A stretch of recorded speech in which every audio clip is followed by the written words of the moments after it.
આપ જોઈ રહ્યા છો આઝાદ મીડિયા લાઈવ ચેનલ મહેસાણાથી રિપોર્ટર હિતેશ મોદી સાથે કેમેરામેન વિશાલ પ્રજાપતિ। જે આમ આદમી પાર્ટીના મહેસાણા જિલ્લાના લોકસભાના ઇન્ચાર્જ છે, તો આપણે એમની સમક્ષ જાણીએ જે આ ચૂંટણી આવી રહી છે તાલુકા પંચાયત, જિલ્લા પંચાયત અને મહાનગરપાલિકા। તો ભરતભાઈ જણાવશો જે આ ચૂંટણીલક્ષી જે પણ તમારી યોજના છે મહેસાણાની અંદર, તો એના વિશે તમે જણાવશો કે તમારી શું રૂપરેખા તૈયાર થઈ છે આમ આદમી પાર્ટીમાં?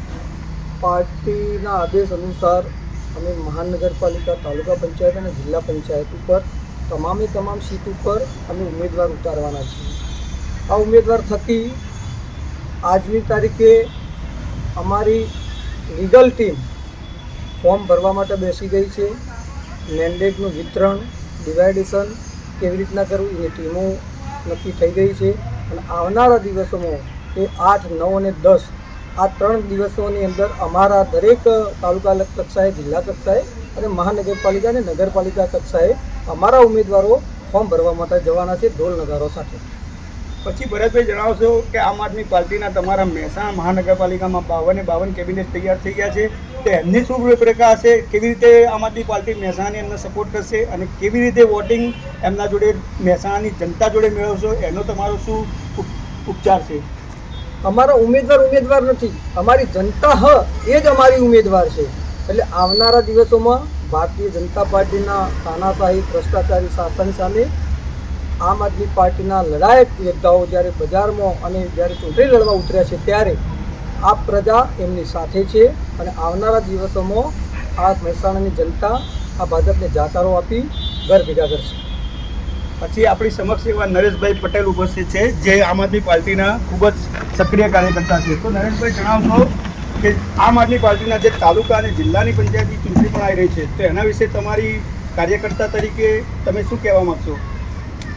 પહેલાં તો બેચલાજી વિધાનસભા, મહેસાણા વિધાનસભા અને દરેક વિધાનસભામાં તાલુકા પંચાયત અને જિલ્લા પંચાયતમાં દરેક કેન્ડિડેટ અમે સિલેક્શન કરી દીધેલા છે। ટૂંક જ સમયમાં એમની જાહેરાત થઈ જશે।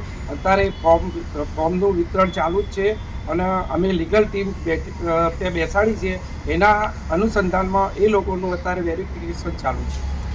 પછી જે આ લોકોને જે પણ ઉમેદવાર નક્કી કર્યા છે આમ આદમી પાર્ટી દ્વારા, તો એમાં તમારા કાર્યકર્તાઓનું શું સમર્થન હશે? જે ઉમેદવાર અમે સિલેક્શન કરીશું એ ઉમેદવારને અમે ડોર ટુ ડોર જઈ લોકોને સમજાવીશું, અમારી રૂપરેખા સમજાવીશું। અગાઉની કે ભાઈ આપણે જે વિકાસની જે વાતો ભાજપ સરકાર ખોટી કરી રહી છે એનું અમે એમને જઈ અને ડોર ટુ ડોર એમને સમજાવીશું કે આપણો વિકાસ ગાઢો વિકાસ થયો છે, વિકાસ ખરેખર વિકાસ થશે। ભાજપ સરકાર આજે તાનાશાહી કરી અને જે આમ આદમી પાર્ટીના જે ઉમેદવારોને અને જે કાર્યકર્તાઓને ખોટી રીતે પરેશાન કરી જેલમાં ધકેલે છે, ખોટા કેસ કરે છે, એ અમે ઘરે જઈને સમજાવીશું અને પબ્લિકનું સમર્થન અમે લઈશું। તો મિત્રો, આજે આપણે આમ આદમી પાર્ટીના એવા ભરતભાઈ પટેલ, મહેસાણા લોકસભા ઇન્ચાર્જ, અને આપણા નરેશભાઈ પટેલ સાથે જાણ્યું કે મહેસાણાની અંદર મહાનગરપાલિકાનો ખૂબ જ જોરશોરથી દરેક જગ્યાએ આમ આદમી પાર્ટીનો પ્રચાર થઈ રહ્યો છે। તો આપણે આગામી સમયમાં આઝાદ મીડિયા દ્વારા કોંગ્રેસના જેટલા પણ ઉમેદવાર હશે, ભારતીય જનતા પાર્ટીના ઉમેદવાર હશે અને આમ આદમી પાર્ટીના જે પણ ઉમેદવાર, દરેક લોકોને આપણે પર્સનલી એ લોકોના ઇન્ટરવ્યૂ લેવા જવાના છીએ અને જ્યાં પણ આઝાદ મીડિયા દરેક લોકોના સમક્ષ પહોંચશે અને દરેક લોકોની ઉમેદવારી જે પણ લોકોને મળી છે દરેક લોકોની પર્સનલી અમે ચર્ચા કરવાના છીએ। તો જોડાયેલા રહો આઝાદ મીડિયા ચેનલ મહેસાણાથી।